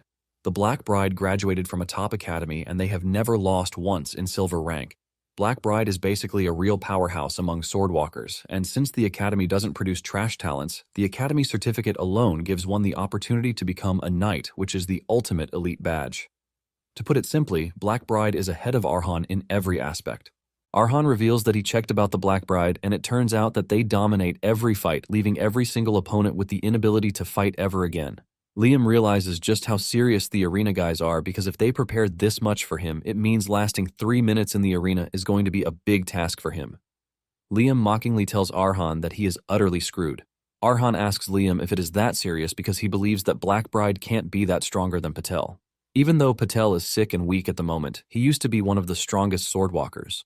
However, Liam lets him know that the situation back then and his current situation are absolutely different. He lets Arhan know that Patel held back during their match out of respect for him, but it is pretty obvious that he won't get that kind of luxury from the Black Bride. Just from hearing this, Arhan can imagine his head flying off his neck, and he thanks Liam for making things worse. However, he knows that Liam never lies about anything related to the sword. At the same time, Arhan thinks he has a chance because he has his Mana heart and Mary's memories. Since it is just 3 minutes to survive, Arhan thinks he can get it done. Suddenly, a person wearing a hoodie cuts him off and calls him by his arena name. This strange fella takes off their cape to reveal that they are a lady.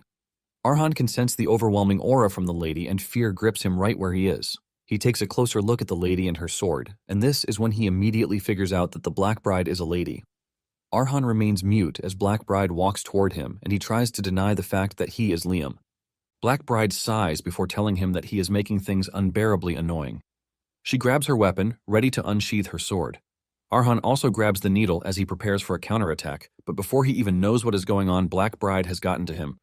She holds her sword to his neck before he can even react to anything, to show him that she can kill him at that instant. Black Bride then tells Arhan to stop wasting her time because she knows that he is the one they call Liam, thanks to the obvious things all around him. However, Black Bride tells Arhan that he has no reason to fear because he only came to make him an offer. Arhan asks her what offer she is talking about, and she tells him that she would like him to quit the match because going ahead with it would be stupid of him. Black Bride tells Arhan that she can see that he has a bright future, and she would love to preserve that. Arhan asks her what will happen if he insists that he wants to fight, and Black Bride tells him with all coldness that he would have to pay for it. Later that night, a troubled Arhan heads to the Wall of Honor to meet with Tom. Tom is surprised to see him that late in the night, and he asks him why he is there. Arhan apologizes for coming so late because he knows that it is rude to show up without warning, but he has a shameless request. With a serious and determined face, Arhan asks Tom if there is any way he can borrow a sword from the Wall of Honor. After Blackbride's visit, Liam watches her leave with clear admiration, noting that her talent is completely wasted in this era.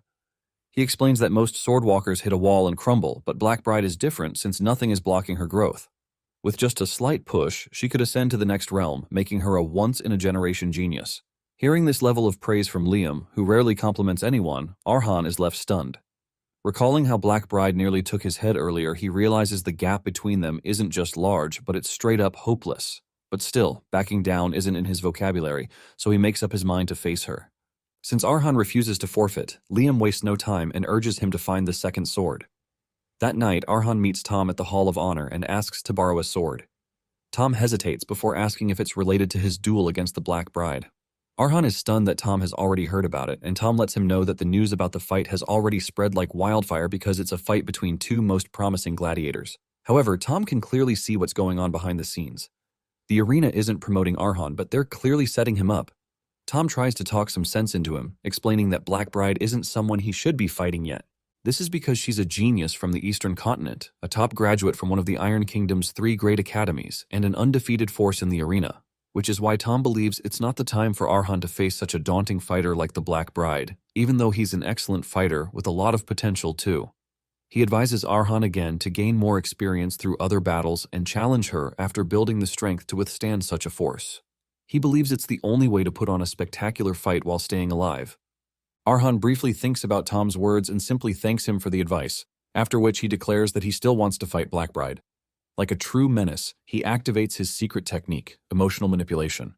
With trembling hands and a shaky voice, he puts on a performance so convincing it deserves an award. He admits he's terrified, but claims he doesn't want to run away from fear. He then asks to borrow a sword from the hall, saying the spirits of past warriors will give him courage. To seal the deal, he proposes a win-win that if he survives, he earns the sword properly. And if he dies, Tom can just take it back from his corpse. And just in case that wasn't enough, Arhan throws in a final move, acting like he'll accept rejection without complaint. After a brief internal struggle, Tom gives in and agrees to bend the rules for him. He believes Arhan has the spirit of a true fighter, making him worthy of this exception. Instead of breaking character, Arhan pushes even further, asking again if it won't cause trouble. This completely finishes Tom, who reassures him with full confidence, and at this point, Tom is already emotionally compromised. Arhan bows repeatedly in gratitude, while Liam watches from the side, absolutely entertained. He even comments that Arhan might have more talent in acting than swordsmanship and could have made serious money in the entertainment industry. With everything set, Arhan excitedly looks forward to devouring his second sword and assimilating its power for himself. The next day, the arena erupts with excitement as the long-awaited duel begins. The crowd roars, hungry for blood, as Black Bride, dressed in her signature dark bride attire, steps onto the battlefield, but behind the scenes, things are far more sinister. The arena had already instructed her to completely crush Arhan and not just defeat him, but take one of his limbs for maximum entertainment value. At first, she refuses without hesitation, but the moment they reveal the reward is a legendary dragon sword from the Eastern Continent, everything changes. This is because the blade holds deep meaning for swordsmen from her homeland, and it's something she's been chasing for a long time. Faced with such an offer, she falls silent, and the attendant takes it as acceptance, urging her to put on a show worthy of the crowd. Despite agreeing, Black Bride isn't completely heartless, and her conscience pushes her to meet Arhan beforehand and offer him a way out. She gave him a chance to forfeit and avoid what's coming, but she's disappointed when he still shows up at the arena. As Arhan takes his place on the battlefield, she starts to warn him one last time that whatever happens next is on him. However, as she prepares to draw her sword, an eerie feeling washes over her. She senses a thick blood stench in the air but finds it hard to believe it's coming from Arhan. What she doesn't know is that the feeling is coming from the second sword Arhan just consumed, a weapon from Crowd City, once wielded by a fighter drenched in blood who carved his own path to freedom. Crowd City was once a beautiful landmark that belonged to a fallen republic, but after breaking away, it became one of the 6 free cities. Back then, it was known as a paradise, a place filled with beauty and prosperity. However, that image is long gone because the city has now turned into a depressing nightmare where freedom and hope are luxuries that the common people cannot afford. This downfall began with the nobles, whose greed knew no limits. They first sold off the city's territory to a foreign superpower known as the Golden Empire, and even after that, they continued to exploit their own people. Eventually, they began selling off basic human rights just to rack up loans from the Red Bank, pushing the entire city into massive debt. Because of this, the citizens of Crowd City were reduced to nothing more than slaves. Human rights became non-existent, and the people were forced to endure constant suffering. Among those watching this slow destruction was a man named Fang, who could only observe as the city sank deeper into despair. He saw fathers getting beaten to death while begging on the streets, and mothers selling themselves just to keep their children alive. However, everything changed for Fang when his younger sister died from a simple fever because he couldn't afford medicine. That moment broke something inside him, and he began to question why everyone in the city continued to accept such a cruel fate without resistance. His answer unexpectedly came one day during a public execution. The prisoner was being put to death simply because he fought back against a drunk tourist who had been harassing him. Normally, violence within the city was ignored, but since the victim was a foreigner, the authorities decided to make an example out of the citizen. Despite how clearly unfair the situation was, no one stepped forward to protest. The people were too afraid of the consequences, fearing that any resistance would only lead to harsher treatment from the foreigners. However, something unexpected happened after the execution. The city fell into an eerie silence, and for several days, that silence continued. It was like a fragile tension masked as peace had spread across the land. But that wasn't peace, but rather the tourists and foreigners, who once looked down on the citizens, were simply being cautious. This is because the same people they once treated as trash had now shown that they could fight back, and that realization planted fear in their hearts. For the first time, the balance shifted, and from this, Fang came to a powerful conclusion. He believed the chains binding the people were not just forced upon them, but were also maintained by their own fear and complacency.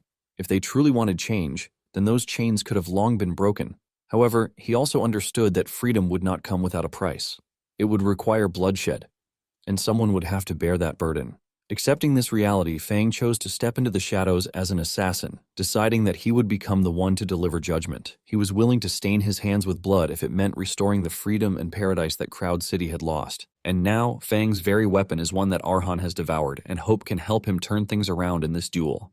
Soon after, the announcer takes the stage and officially declares the start of the long-awaited battle, sending waves of excitement through the crowd. Black Bride quietly studies Arhan's aura, recalling that the first time she saw him, he had the air of a mercenary. But now his aura feels like that of one who has soaked in a vast river of bloodshed. She notes that Arhan now seems more like an assassin shrouded in darkness and blood. She continues to study him, trying to make sense of what exactly he is, but she comes up empty, unable to wrap her head around the bizarre situation. She studies him closely, trying to understand what exactly changed, but nothing adds up. The gap between what she saw before and what she is sensing now is too wide, leaving her unable to make sense of it. Still, she pushes those thoughts aside, deciding to finish him off. Without hesitation, she lunges forward with a swift and precise strike, fully expecting to defeat him instantly. However, to her shock, Arhan effortlessly evades the attack, moving with a level of speed that should have been impossible for him. This immediately throws her off because just a night ago, his movements were slow and clumsy, far from anything that could challenge her. Based on that version of him, there was no scenario where he could react in time, let alone counter her attack so smoothly. But now, he moves like a completely different person. Before Black Bride can process what is happening, Arhan closes the distance, attacking with the needle in one hand and the assassin's sword in the other. As their blades collide, Black Bride begins to notice something even more unsettling. His breathing and even the flow of his movements feel unnatural, as if they belong to someone else entirely. As the exchange continues, Arhan keeps up with her pace, effortlessly matching her strikes. This only deepens her confusion as everything about him contradicts what she knows. Standing before her is not the same inexperienced fighter from before, but something far more dangerous, forcing her to question what Arhan truly is. Arhan ignores her questions and continues countering her attacks while precisely dodging every strike, forcing Black Bride to carefully analyze his fighting style. She quickly notices that his movements are unusual, as he fights like a mercenary and an assassin at the same time. His movements constantly shift without delay, making it extremely difficult to predict what he will do next. The seamless transition between styles messes up her timing, and for a moment it gives Arhan the upper hand. Even he can tell how much he has improved, realizing that he has already surpassed the level of a sword beginner. However, despite how impressive he looks, Arhan is painfully aware that what he's doing is nothing more than reckless theatrics. He knows he is forcing movements that don't fully belong to him, and it doesn't take long before his fear becomes reality. Black Bride gradually adapts and soon breaks through his rhythm, pushing him back. Once she finishes analyzing him, she calmly asks if he has any more tricks left, making it clear that she has already figured him out. At the same time, the crowd erupts with excitement. They are shocked that a mere bronze-ranked fighter like Arhan has managed to hold his ground against the undefeated Black Bride. His recent victories have already earned him attention, and now more people are placing bets on him surviving the duel. Some even begin to believe he might actually win, while others remain convinced that there is no way an inexperienced fighter can defeat someone as ruthless as her. Still, the cheers grow louder, with some spectators rooting for him, while others simply hope he at least dies in a more impressive way instead of like a gutter rat. Despite the cheers around him, Arhan remains uneasy as he plans for his next move. He can feel the overwhelming killing intent radiating from Fang's blade, along with the heavy stench of bloodshed within it. At that moment, Liam urges Arhan to fully embrace the sensations coming from both the mercenary's needle and the assassin's sword. He explains that while their lives were completely different, both weapons share the same purpose. They were created to face enemies stronger than their wielders, making them swords born from struggle. However, Liam warns him that absorbing the life of an assassin will not be easy, especially for someone as inexperienced as him. If he loses control, the sword could consume him instead. He advises Arhan to understand Fang's life, accept it, and make it his own. Taking in those words, Arhan steadies himself and begins to breathe deeply. With each breath, mana starts to flow within him, helping him regain his composure. Noticing this, Liam tells him that the real battle is only just beginning. He explains that Black Bride has already analyzed his abilities during the first exchange, meaning she will no longer hold back. From this point onward, she will fight seriously. Arhan quickly understands the gravity of his situation as the arena has no place to hide, and that is a major disadvantage for him since an assassin's strength lies in the shadows. On top of that, Black Bride is now fully focused, which means he has lost any element of surprise. With no clear advantage, he concludes that his only option is to create distance and stall for time until the 3-minute limit is reached. Acting on that thought, Arhan swiftly takes several steps backwards, widening the gap between them. However, in the very next moment, Black Bride closes the distance instantly, leaving him completely stunned. From the audience, Tom watches without surprise, knowing that Arhan has yet to understand the true power of a swordwalker. It turns out that at that level, fighters can extend their mana outward, creating a path that allows them to overwhelm opponents while controlling both offense and defense. But more importantly, that same power can flow within their bodies, enhancing their physical abilities to a superhuman level. Soon, the Black Bride begins her relentless assault, forcing Arhan into a defensive position where he struggles just to keep up. It quickly becomes clear to him that she had been holding back earlier, because the speed and power she is displaying now are far beyond what he experienced before. Arhan desperately searches for an opening or loophole to explore, but finds none. He notes that, unlike most fighters who leave small gaps between their attacks, her swordsmanship is flawless. Every movement connects seamlessly into the next, leaving no room for counterattacks. To Arhan, her style feels less like fighting and more like art. Each strike flows like the brushstrokes of a master painter, with the battlefield acting as her canvas where she creates perfection with every swing of her blade. Even as he struggles, Arhan continues searching for a way out, while being awestruck by the warrior before him. When another powerful strike comes at him, he blocks it with everything he has, using both the mercenary's needle and the assassin's blade. Even Liam is impressed as he witnesses the Black Bride's technique, explaining that swordsmen from the Eastern continent practice martial arts, a mysterious form of combat that aligns their movements with nature itself. Even their footwork is as light as a feather, and every swing of their blade is graceful, creating a beautiful, flowing path in the air. Each beautiful strike crashes down like a wave and only stops when it strikes the opponent at the receiving end. Arhan continues to dodge every flawless blade stroke, but just when he thinks he's in the clear, the Black Bride maps out a path that catches him dead center. And with a powerful leap, she lunges forward to finish her masterpiece. But the intense pressure from the incoming attack forces Arhan into the life of the assassin, Fang. From Fang's memories, he's taken back to the rotting Crowd City and the blood Fang had to shed in his path to freedom and his fight against the corrupt nobles of the land. The constant feeling of death and the stench of blood after every attack. And on one of such days, Fang tried to escape pursuit only to find himself stuck in a dead end with no escape path. Standing before him was an opponent far beyond anything he could handle, so the only path to survival was escape. And now even that is gone. As his opponent crafts a decisive path, Fang realizes that his life has finally reached its end. However, as the enemy lunges towards him, something that can only be described as a miracle happens. Fang notices a tiny loophole before him, which he soon realizes is the same thing that has helped him escape death several times. As the enemy closes in and strikes, Fang somehow dodges the attack and prepares for a counterattack using that loophole. At that very moment, Arhan finishes assimilating that memory and finds his own gap against the Black Bride. He immediately strikes her on the top of her shoulder, drawing blood.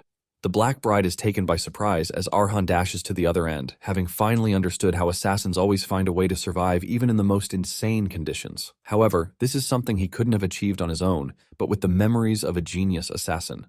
The Black Bride is surprised that Arhan was able to break through her perfectly mapped path in only a few seconds. However, the devastating attack she left on Arhan's ribs convinces her that he has reached the end of his road. Arhan freezes as he becomes painfully aware of the pain in his abdomen. He notes that the Black Bride is an overwhelming opponent compared to Fang's opponent, who was also a skilled swordwalker. She not only avoided a fatal wound from Arhan but also managed to deal damage to him in only a split second. Because of that attack, Arhan's ribs feel like they might snap with even the slightest movement, which is why he remains frozen in place. In his injured state, Arhan fears he might not be able to use the mercenary or assassin's arts, and creating a distance to buy time is even more impossible. After analyzing his options, he concludes that the best course of action would be to forfeit the duel. He briefly considers taking this route even though it might be humiliating. At least with his life intact, he believes he can rank up properly later. However, that stubbornness in the blood of the caravans washes over him, making Arhan more determined to keep going. Watching his young descendant renew his resolve to fight despite the odds against him, Liam smiles proudly. Even the announcer is stunned that a mere bronze fighter managed to inflict injury on the undefeated warrior queen. He begins to wonder if Arhan plans to keep fighting in his injured state. Seeing him prepare for another round, the announcer realizes Arhan has the makings to become a star with such relentless determination. So he pumps up the crowd and announces that Arhan has about 10 more seconds to victory. As Arhan and the Black Bride clash in their final face-off, Liam watches his young descendant, whom he believes doesn't have the makings of a genius. For Liam, a genius refers to those who find a way in the midst of impossible conditions. They always forge their own paths when faced with trials that seem impossible to everyone else and emerge successful. And geniuses are those whose achievements last through history. But Liam concludes that Arhan is clearly not one of them because his body is weak and his mastery of the sword is low. While normal fighters can swiftly learn 10 steps, Arhan can only manage fewer than 3 in the same time, which is the limit his body can take. Meanwhile, Arhan stands firm despite being cut in multiple places by the Black Bride. This makes Liam believe that Arhan might just be among the few who are considered greater than geniuses because they never give up. These select few are called legends, and their raw determination sometimes causes a massive ripple, making them heroes. Liam believes that Arhan's relentlessness, even when faced with the loss of everything he holds dear, is what makes him different. Because in that darkness, he never let go of his sword until the last moment. Liam points out that this is what gives Arhan the qualities of becoming a hero. However, the next moment, the Black Bride does something that takes Arhan by surprise. She uses his exact same mercenary dancer-like movement to attack him and even makes sure he's aware of it. Unfortunately, before Arhan can figure out what's going on, her sword plunges into his shoulder, fatally wounding him. This makes Liam conclude that Arhan's hero drive was a bit lacking, but he encourages him not to be disappointed. Just as Arhan collapses in the Black Bride's arms with her blade stuck in his shoulder, the host announces that the set time has elapsed, declaring Arhan the winner. The crowd erupts in a massive cheer as soon as the host announces that Arhan has been promoted to the silver rank and will be given the silver medal. Meanwhile, the Black Bride lets go of Arhan, and he collapses to the ground while she quietly watches him. Even though she spared his life, the Black Bride notes that she did quite a number on him because once she holds the sword, she can't hold back. Though some might call it talent and others madness, she believes it is basically violence. Yet a burst of excitement rushes through her as it has been a while since she faced such a formidable opponent, and this has piqued her interest in Arhan even more. Just then, a voice telepathically interrupts her thoughts, reminding her of her contract to take one of Arhan's limbs in exchange for the dragon's sword. He lets the Black Bride know that she will not receive the reward if she fails to keep her end of the deal. From the VIP area, the annoying noble dishes out instructions to her using a glowing orb. He gives her one last chance to take Arhan's arm as her trophy purely for entertainment purposes in exchange for the Drago sword. As the annoying voice continues to push her, the Black Bride hesitates. But after a while, she curses him out and breaks the telepathic link before sheathing her sword. With that, she makes up her mind to leave the city for a while, but suddenly, a bright light explodes before her eyes. The Black Bride tries to make sense of it, and as she senses a familiar but unsettling aura, Liam materializes in front of her. Even Liam is surprised by the unexpected development and wonders if it's a result of Arhan's loss of consciousness or because of the aftermath of the fierce fight. He greets the Black Bride, referring to her as the Eastern Little Girl. He tells her that she's one of the rare ones from the East called shamans who can sense souls and possess a powerful divine energy. Liam is amazed that the Black Bride has such a sharp sense alongside her superior martial talent. Meanwhile, the Black Bride is still in a daze, wondering whether the sight before her is an illusion. But one thing becomes clear to her, and that is that the person in front of her has a heart sword, which is something only those who have reached the end of the sword can manifest.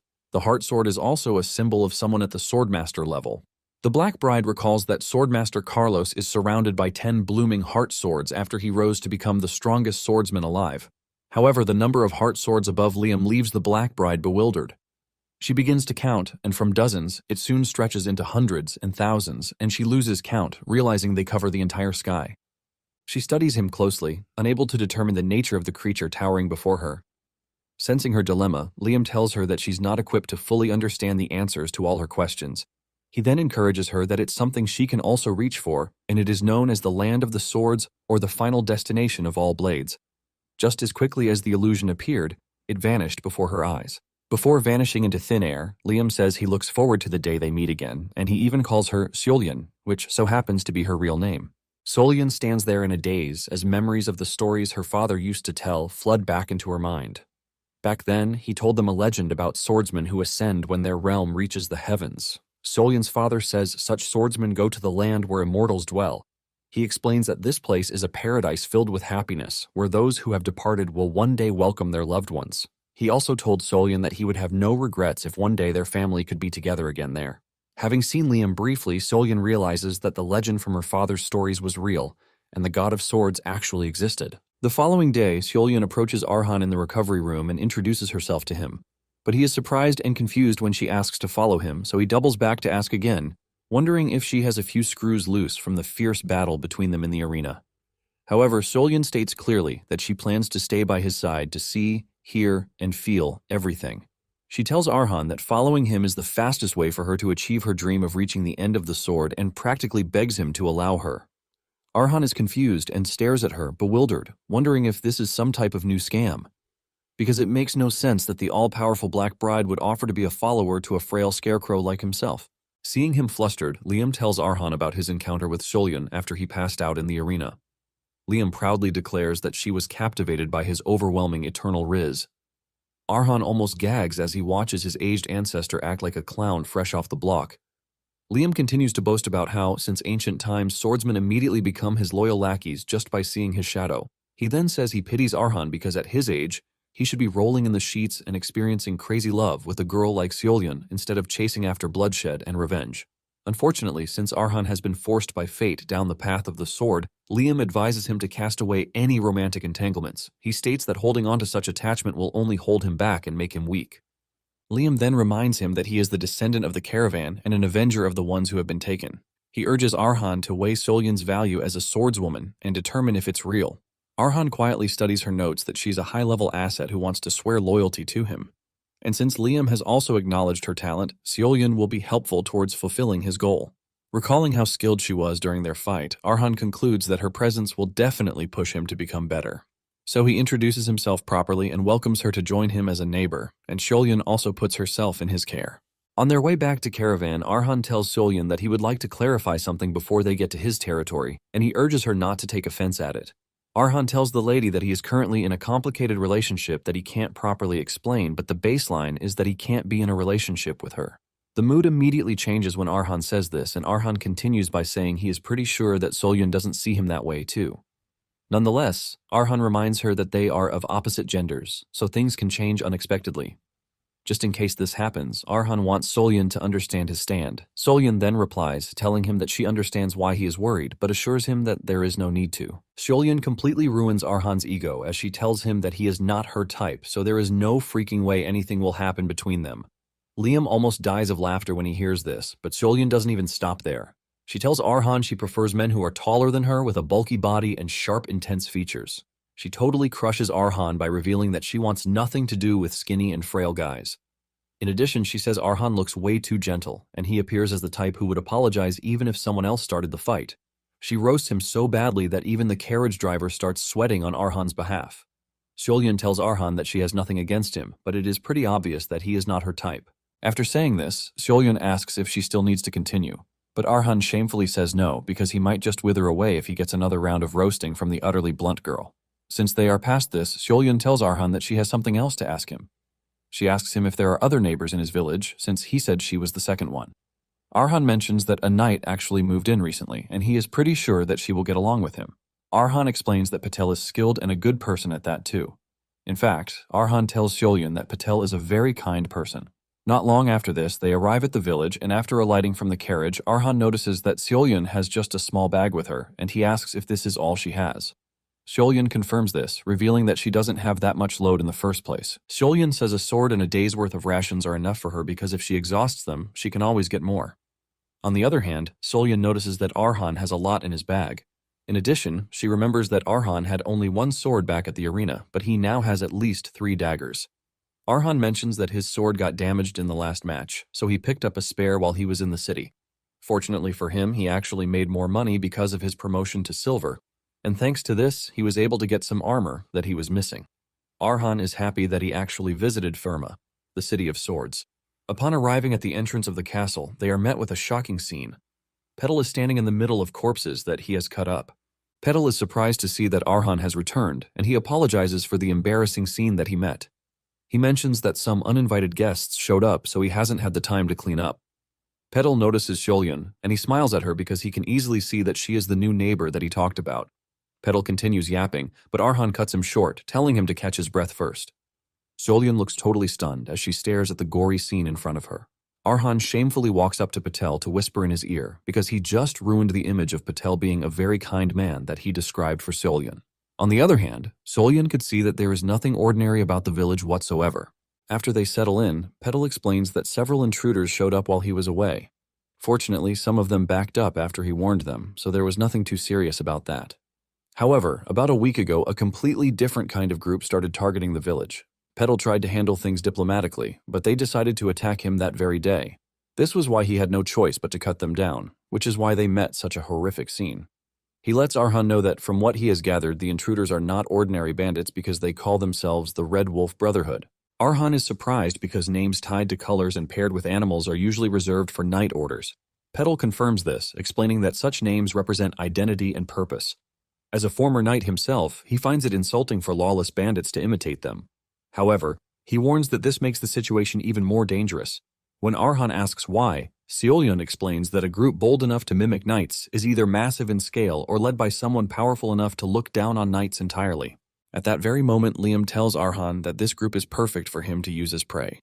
With a mischievous grin, he urges Arhan to use Fang's blade to wipe out the arrogant Red Wolf Brotherhood without the help of Seolyun and Patel. However, Arhan feels uneasy about this, and he was already expecting Liam to cook up some impossible task, given how he has remained quiet for a while. He immediately refuses the proposal, pointing out that even Patel, a swordwalker, had a hard time handling only a few, so he can't understand why Liam would send him to take out an entire organization without even knowing the extent of their strength, but Liam reminds him of the steel blood that runs through his veins as a caravan. He points out that steel becomes stronger the more it is hammered. He adds that this is the perfect opportunity to truly master Fang's blade, and if Arhan can overcome this on his own, Liam believes he'll finally forge his own path instead of just copying the lives behind the swords he devours. That single statement hooks him instantly, and without hesitation, Arhan turns to Patel and asks for the location of the bandits' hideout.